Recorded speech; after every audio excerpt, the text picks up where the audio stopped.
everyone, thanks for tuning to Sin's Workshop. I hope you're all having a wonderful day. So, today we're going to be talking about One for the Road by Jeremy Moore.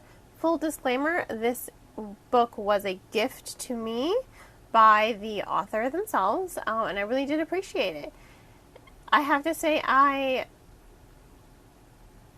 liked the book way more than I thought I was going to. Not that I had low expectations for a book. I always have pretty good expectations when I get into a book, because when I'm picking up a book, my expectation is that I'm going to like it.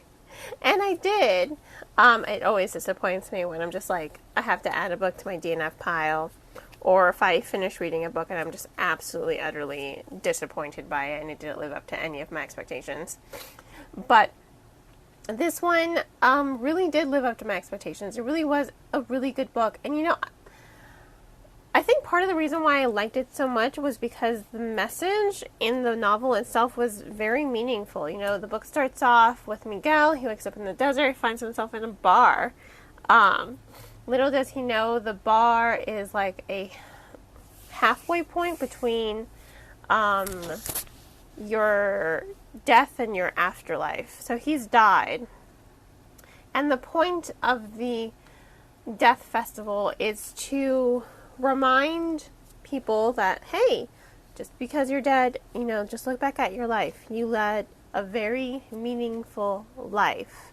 And their point is to encourage people to make peace with death and acknowledge that they lived their lives the best way that they could, that they were happy, and then move on gracefully into the afterlife.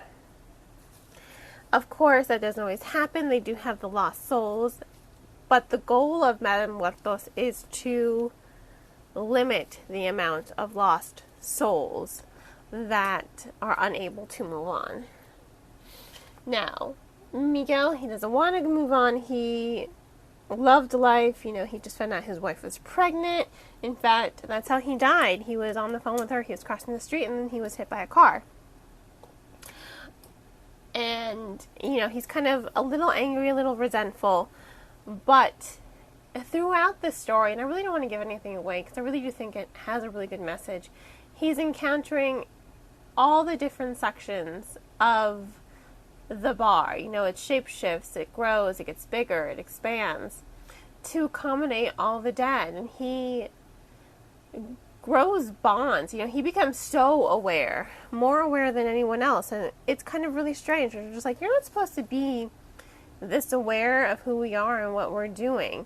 But he forms bonds with everyone who works there, including Madame Muertos. But again, the message of the book was death is a part of life. I think for all of us, death is very scary because we don't know what lies beyond. Many of us believe in reincarnation. Some of us believe in nothing. Some of us, have faith that there is an afterlife waiting for us.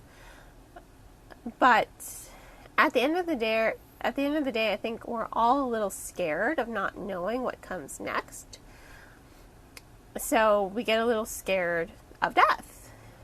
And that's okay. That's the point of this book. It's okay to be afraid of death. However, that doesn't mean you forget your life. You live your life to your fullest. You live your life as good as you can, as well as you can. And while Miguel is in this festival, he has discovered that he is really good at helping people move on and limiting the amount of lost souls. Why? Because he was a life coach in life. He was a life coach. He taught people how to enjoy life and live their lives to their fullest. Living your life to your fullest doesn't mean going on extravagant adventures. It means being true to yourself and doing the things you love, even if it's as small as playing chess, or reading a book, it's all about just living your life with meaning, with meaning. And that's what I took away from this book, and I loved the message behind this book. So because of that, it didn't blow me away, and the formatting of the book was a little wonky. But I do think it is a heartwarming book. I do think it has a heartwarming message behind it. I absolutely loved it, to be perfectly honest. It was a really good book. But formatting issues aside, I can only give this book 3 out of 5 stars. Again, it didn't blow me away, but I enjoyed that message behind it.